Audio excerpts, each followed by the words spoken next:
What advice would you give to those writers of fiction who are just about to begin? It can be anything helpful. You already gave a lot of advice throughout the episode. What would be your concluding thoughts for anyone who is about to begin? My first bit of advice would be um, don't quit your day job. Um, it's not going to pay the bills, and it might not ever pay the bills, and you have to be okay with that. If it does along the way, that's great. But um, if you're getting into it to pay the bills, you're getting into it to meet a market that means that you're probably just writing something that isn't worth writing. So write something that you actually want to write, I guess is my advice. Don't try to be someone else just to sell something. Um, there are some places where maybe you need to compromise your style because it's just not what people want. But don't try to be someone else to sell your book. As cliche as it sounds, be yourself and write what you love, and you can't go wrong. Um, yeah, that's that's my cliche advice for you. All right, my advice is just start writing. Uh, turn off your internal editor. Uh, you don't need to be a perfectionist.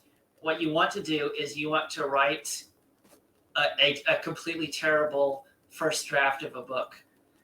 Uh, your The skill comes in when you go back and revise it. I absolutely agree. Yes. Also, don't be afraid to show it to people. I cannot count on my hands like how many people I have met who have written something that they are convinced is so bad they can't show it to anyone. And it's like, well, then you're never going to do anything with it. Just shop it around. Get some. One, you're not going to get the encouragement you need if you don't shop it around, and two, you're not going to get the constructive criticism you need to make it better if it is bad. So don't be afraid to show it to people because you're not going to grow otherwise. And who knows, you might actually have gold on the first go. You wouldn't know unless you showed it to someone, though. Yeah. Uh, Helpful criticism is always going to be helpful. It's going to be good to know what kind of criticism is helpful versus what kind isn't. Somebody might read your book and be like, what would be really cool is if you add vampires, and uh, and maybe you're like, oh, maybe I should add vampires, and then you show it to someone else, and it's like, what would be really cool if this was a romance. It's like, you don't want to get into that line of things. What you're looking for is people saying, uh, "I was kind of bored here," or "This part was especially interesting," or this dialogue kind of sounded unrealistic. Uh, you want people's impressions of what you've written, and that way you can diagnose maybe there's a problem and then figure out why they feel that way.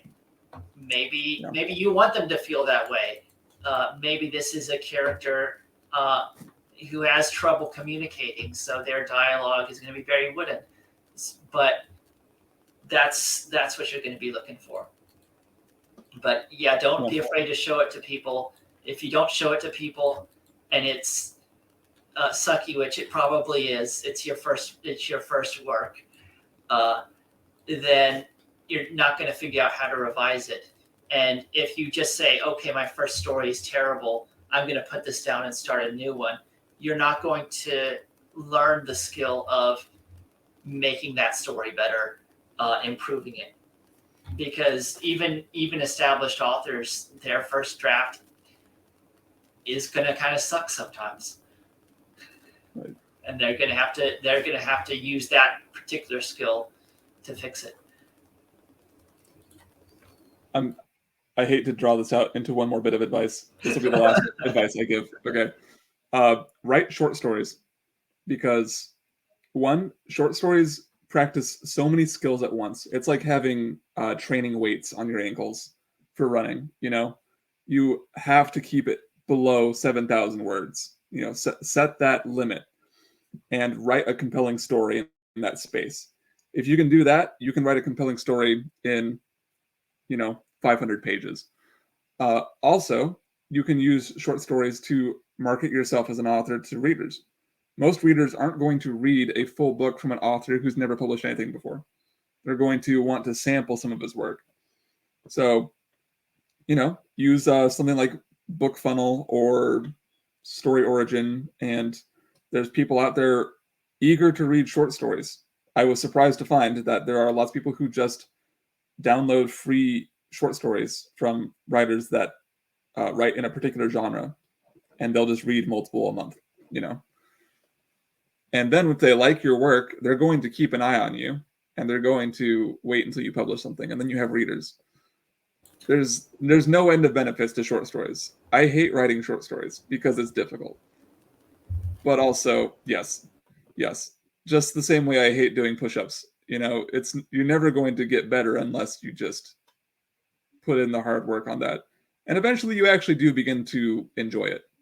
I enjoyed this last short story I wrote. I looked forward to writing it, and I looked forward to editing it, which is seldom the case for me. So that's my last bit of advice. I promise.